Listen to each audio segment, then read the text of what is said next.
अडानी का यारी करने पर जो चांगचुंग लिंग है चीन का 20 लाख शेयर होल्डर अडानी का, वो उसके मामले में, देशद्रोह की मामले में नरेंद्र मोदी को जेल जाना पड़ेगा। सारे घटनाक्रम में भी अगर जांच पड़ताल होती है तो नरेंद्र मोदी और नरेंद्र मोदी के साथ साथ में दो अहम लोग जिनके पाकिस्तान से सीधे संबंध है। पुलवामा के मामले में सत्यपाल मलिक ने जो पोल खोल की थी और हमारे देश के जनरल रह चुके शंकर राय चौधरी ने जिस प्रकार माफी मांगने के लिए मोदी को कहा, इससे पूरा ध्यान भटकाने के लिए और पुलवामा की घटना से ध्यान भटकाने का फायदा मोदी को होता है, अमित शाह को, योगी सरकार और भाजपा सरकार को होता है। इसका मतलब हुआ अतीक की हत्या करवाने में इनका हाथ है। दोस्तों नमस्कार, मैं हूं भूपेंद्र रावत और आज मैं आपके साथ बात करूंगा नरेंद्र मोदी की सरकार पूरी रसातल में दो अहम मुद्दों को लेकर फंसी हुई है। एक 24 जनवरी को हिंडनबर्ग की रिपोर्ट जिसमें पूरे अडानी की पोल खोल करके रख दी थी, उसकी अगर जांच पड़ताल अगर हुई जॉइंट पार्लियामेंट कमेटी के माध्यम से तो नरेंद्र मोदी को देश को तबाह करने, बर्बाद करने और चीन के साथ साझेदारी निभाने वाले अडानी का यारी करने पर जो चांगचुंग लिंग है चीन का 20 लाख शेयर होल्डर अडानी का, वो उसके मामले में, देशद्रोह की मामले में नरेंद्र मोदी को जेल जाना पड़ेगा। और इससे भी एक और दूसरा मसला, वो आपने देखा 14 फरवरी 2019 को चुनाव जीतने के लिए, लोकसभा चुनाव से पहले हमारे देश के 40 जवानों की हत्या कराने के लिए, मैं पुलवामा का जिक्र कर रहा हूं, जहां शंकर राय चौधरी देश के जनरल रह चुके हैं, उन्होंने कहा नरेंद्र मोदी को माफी मांगनी चाहिए। और हमारे देश में 4 राज्यों के, बिहार, गोवा, जम्मू कश्मीर और मेघालय का राज्यपाल रह चुके भाजपा के वरिष्ठ नेता सत्यपाल मलिक ने कहा कि जवानों की हत्या करवाने, खुफिया एजेंसी की रिपोर्ट को खारिज करवाने, जवानों को जिंदा पहुंचाने के जहाज न देने और इस सारे घटनाक्रम में भी अगर जांच पड़ताल होती है तो नरेंद्र मोदी और नरेंद्र मोदी के साथ साथ में दो अहम लोग जिनके पाकिस्तान से सीधे संबंध है, एक सैयद अली अब्बास है, पाकिस्तानी आतंकवादियों का फाइनेंसर, वो हमारे देश के राष्ट्रीय सुरक्षा सलाहकार अजीत डोभाल के बेटे का पार्टनर है। जब पाकिस्तान के आतंकवादियों से भारत में बम विस्फोट कराने हो तो सैयद अली अब्बास के माध्यम से करवाए जाते हैं। इसलिए मैं कहना चाहता हूं कि उन आतंकवादियों के हमले की रिपोर्ट खुफिया एजेंसी ने जारी कर दी थी, उसको दबाने के लिए हमारे देश में भाजपा के वरिष्ठ नेता सत्यपाल मलिक ने कहा मेरे को राष्ट्रीय सुरक्षा सलाहकार अजीत डोभाल और देश के प्रधानमंत्री नरेंद्र मोदी जो विदेश को बिना बताए पाकिस्तान जाकर बिरयानी खाने गए थे आतंकवादियों के साथ, इन दोनों ने कहा कि आप अपना मुंह बंद रखो। अगर जांच पड़ताल होती है, और तब मैं कहना चाहता हूं इस पूरे पुलवामा के 40 जवानों की हत्या के मामले से ध्यान भटकाने के लिए जिस तरीके से अतीक और उसके परिवार को तबाह कर दिया गया, उनकी हत्या कर दी गई। मैं ये नहीं, मेरा कोई संपत्ति नहीं है अतीक के साथ, लेकिन मैं 2 मुद्दों पर जांच की बात आज करना चाहता हूं। सुप्रीम कोर्ट में बैठे जजों को हमारे देश के अंदर संविधान और लोकतंत्र की हिफाजत के लिए आगे आना चाहिए। इसकी जांच का तरीका क्या हो। 1 मार्च को अतीक की तरफ से सुप्रीम कोर्ट में याचिका दायर की गई थी कि यह सरकार मेरी हत्या करवा देगी। 28 दिन तक सुप्रीम कोर्ट ने उस याचिका को दबा के रखा और 28 दिन बाद खारिज क्यों किया गया। इसलिए जांच होनी चाहिए कि सुप्रीम कोर्ट में 28 दिन तक जिसका जान जाने का भय हो, ऐसी याचिका पर सुनवाई न करने का कारण क्या था। और जांच होनी चाहिए महत्वपूर्ण। फिर इसी कड़ी में कि जांच कौन करेगा। अभी ये तबाह आ रही है, हत्यारे कह रहे हैं हम बड़ा डॉन बनने के लिए मार दिए अतीक और अतीक के भाई अशरफ को। मैं आपके माध्यम से यह कहना चाहता हूं, उन्होंने गोलियां चलाई होंगी बड़ा डॉन बनने के लिए, लेकिन फिर जांच होनी चाहिए कि वो पिस्टल कहां से आई थी, वो पिस्टल चलाने की छूट किसने दी। इन तमाम प्रक्रियाओं पर मैं पहले भी बोल चुका हूं और मैं दावे के साथ में कह सकता हूं कि उनको हत्या करने की छूट उसी व्यवस्था ने दी। वो डॉन बनना चाहते थे, एक मामला है, लेकिन गैर कानूनी तरीके से दोनों को एक ही हथकड़ी में बांध करके वो मरवाने का षड्यंत्र किसने किया।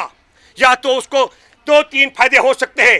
एक, पुलवामा के मामले में सत्यपाल मलिक ने जो पोल खोल की थी और हमारे देश के जनरल रह चुके शंकर राय चौधरी ने जिस प्रकार माफी मांगने के लिए मोदी को कहा, इससे पूरा ध्यान भटकाने के लिए और पुलवामा की घटना से ध्यान भटकाने का फायदा मोदी को होता है, अमित शाह को, योगी सरकार और भाजपा सरकार को होता है। इसका मतलब हुआ अतीक की हत्या करवाने में इनका हाथ है। दूसरी महत्वपूर्ण बात, उसका बहुत बड़ा आर्थिक साम्राज्य है, बताया जा रहा है हजारों करोड़ रुपए का, और उसका पार्टनर है नंदी, वो मंत्री है आदित्यनाथ की सरकार में। उस आर्थिक साम्राज्य पर कब्जाने का षड्यंत्र है, वो आर्थिक लाभ भी भाजपाई लोगों को होने वाला है। ये दूसरी महत्वपूर्ण बात है। और तीसरी महत्वपूर्ण बात है, मैं आपके माध्यम से फिर एक सवाल करता हूं। 2005 में राजू पाल की हत्या हुई थी, विधायक की, बसपा विधायक की, और उसका मेन गवाह था उमेश पाल, और 2006 में अतीक अहमद ने उसका अपहरण करवाया था। और 2006 से लेकर के अतीक अहमद ने कहा मैं उसे तब तक नहीं मारूंगा जब तक कोर्ट के अंदर मेरे खिलाफ गवाही नहीं दे देगा। क्या विचित्र स्थिति है। और जो उमेश पाल 2006 से लेकर के सपा बसपा की राज में नहीं मारा गया, उसकी हत्या भाजपा के योगी राज में की गई है। यह षड्यंत्र है। भाजपा ने पहले योगी राज में जानबूझ करके उमेश पाल की हत्या करवाई और फिर उमेश पाल की हत्या के बहाने अतीक के परिवार की तबाही और बर्बादी कर डाली। मैं ये नहीं कह रहा कि हत्याकांड में तो उनके बेटे को बताया जा रहा है ना, वो संलिप्त है। क्या कह रहे हैं? असद जो था वो उमेश पाल हत्याकांड, बिल्कुल भाई मैं कह रहा हूं, हम आपको बताना चाहते हैं उमेश पाल की हत्या निर्भीक होकर के गोली और बंदूकों के माध्यम से की गई, चाहे वो असद ने की, कोई भाई नहीं था। इसका मतलब है कि सत्ता में बैठा कोई ऐसी ताकत थी जिसने कहा बेटा मार डाल उमेश पाल को, क्योंकि उमेश पाल के पास भी कोई ऐसे गहरे राज थे जिसमें योगी सरकार फंस सकती थी। और इसीलिए जानबूझ करके पहले असद से उसकी हत्या करवाई और फिर असद की आड़ में पूरे अतीक के परिवार को निपटाने की। मैं कहना चाहता हूं उसके मासूम बच्चे भी जेल में हैं, उसकी पत्नी को भी इनकाउंटर करने का षड्यंत्र चल रहा है। इसलिए मैं आपके माध्यम से एक बात फिर कहना चाहता हूं, अतीक की हत्या भी, अतीक के भाई की हत्या भी, अशरफ की हत्या भी, मैं फिर एक बात कहना चाहता हूं वापस।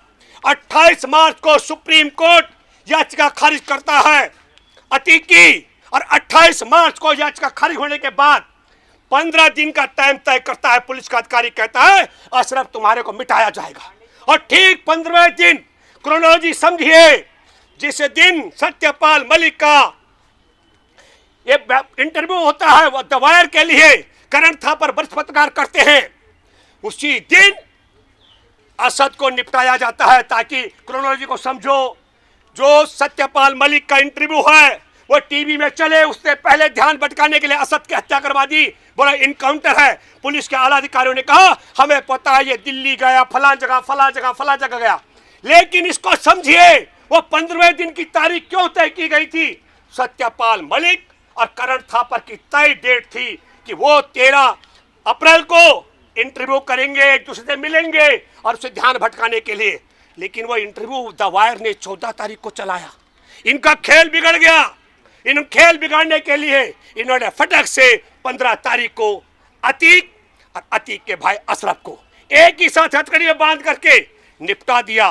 तो मैं फिर कहना चाहता हूं आप सब लोगों के माध्यम से, जो हमारे देश से, देश की सीमा से, देश की सेना से, देश के जवानों से, देश के संविधान से, देश के इंसान से प्रेम करता है, वो उठ खड़े हो जाओ और घर घर पहुंचाओ ऐसे वीडियो को कि नरेंद्र मोदी और हमारे देश के राष्ट्रीय सुरक्षा सलाहकार ने आतंकवादी हमले के खिलाफ पुलवामा में आवाज खोलने पर तब राज्यपाल सत्यपाल मलिक को चुप कराया था। इसका मतलब है ये आतंकवादी के यार और हमारे देश के गद्दार हैं। इन गद्दारों को सजा दिलाने के लिए एक ही तरीका है, इस वीडियो को घर घर पहुंचाओ, एक एक जवान के घर पहुंचाओ, एक एक देश प्रेमी के घर पहुंचाओ, एक एक संविधान प्रेमी के घर पहुंचाओ और देश के 140 करोड़ लोगों तक पहुंचाओ, ताकि पता लगे कि देश के गद्दार और आतंकवादियों के यार हैं। और इसी तरीके से दूसरी बात आपको बताना चाहता हूं, 15 जून 2020 को हमारे 20 जवानों को गलवान घाटी में निर्मम हत्या कर दी गई, पीट पीट कर चीन ने मारा था और चीनी सैनिकों ने क्षेत्रों को अधमरा किया था। तब हमारे देश के प्रधानमंत्री ने कहा था न कोई घुसा है, न घुसाया, न हमारी सीमा पर किसी का कब्जा है। ये बात भी झूठ बोली गई और इसकी तह में क्या है? देशवासियों से फिर कहा गया कि साहब हमने ऐप्स बंद कर दिए, लेकिन चांग चुंग लिंग है जो हमारे देश के प्रधानमंत्री का यार है अडानी, वो अडानी का साझेदार है। चांग चुंग लिंग 20 लाख शेयर होल्डर का मालिक है।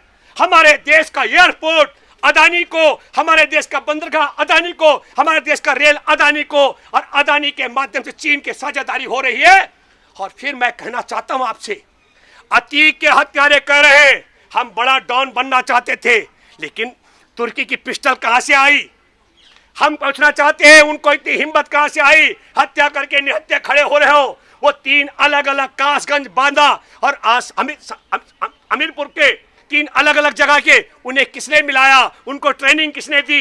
इन सारी चीजों की तह में जाने के लिए मैं फिर आपको कहना चाहता हूं, इसकी जांच पड़ताल सुप्रीम कोर्ट में बैठे जजों को करनी चाहिए। वो कह रहे हैं बाहुबली, और मैं मानता हूं, क्योंकि हमारे देश के अंदर जब आजादी की जंग चल रही थी गोरों के खिलाफ, तब इनका एक स्वघोषित वीर सावरकर वो बुलबुल में बैठ के जेल से बाहर आता था। तो जिनका गुरु बुलबुल में बैठ के बाहर आ सकता है, जब उनका राज हो तो उन हत्यारों को कुछ भी किसी भी तरह से मोटिवेट कर सकते हैं। इसलिए मैं आपसे कहना चाहता हूं, देश की आर्थिक तबाही, देश के जवानों को मरवाने वाले, देश के बंदरगाह से लेकर रेल और देश के हवाई अड्डों पर चीन का कब्जा कराने वाले देश के गद्दारों को बेनकाब करने के लिए आप सब लोगों को ये हिंदू मुसलमान का झुंझुना जो पकड़ा रहे, उससे ध्यान भटकाना चाहिए, षड्यंत्र है। और मैं फिर कहना चाहता हूं, मैं आपके माध्यम से कहना चाहता हूं, आरएसएस भाजपा का कोई अपने बाप की औलाद है, बुलबुल के ऊपर बैठ के दिखा दे। जो नई संसद भवन बन रहा है, पुराने संसद भवन से नए संसद भवन तक उठ के जाए बुलबुल पर, मैं भूपेंद्र रावत 10,000 रुपए इंडिया गेट पे उन्हें इनाम के रूप में दूंगा। आप सोचिए ये कितना सा बुलबुल पे, जब सावरकर जेल से बाहर आता था भारत भ्रमण के लिए, जो इतना बड़ा झूठ बोलते हो, वो गलवान घाटी के विषय में, अतीक की हत्या कराने के विषय में, हमारे देश के एक एक संपत्ति को अदानी के माध्यम से चीन के कब्जे में कराने के लिए और जवानों की हत्या कराने के लिए कितना झूठ बोलते होंगे, इसकी तह तक भी आपको जाना चाहिए। नेशनल दस्तक की आपसे गुजारिश है कि अगर इसको बचाना चाहते हैं तो नेशनल दस्तक को सब्सक्राइब करने के लिए रेड कलर के सब्सक्राइब बटन को दबाएं, फिर बेल आइकन की घंटी दबाएं। नेशनल दस्तक को बचाने के लिए बहुत जरूरी है कि हर खबर को शेयर करें, लाइक करें, कमेंट जरूर करें।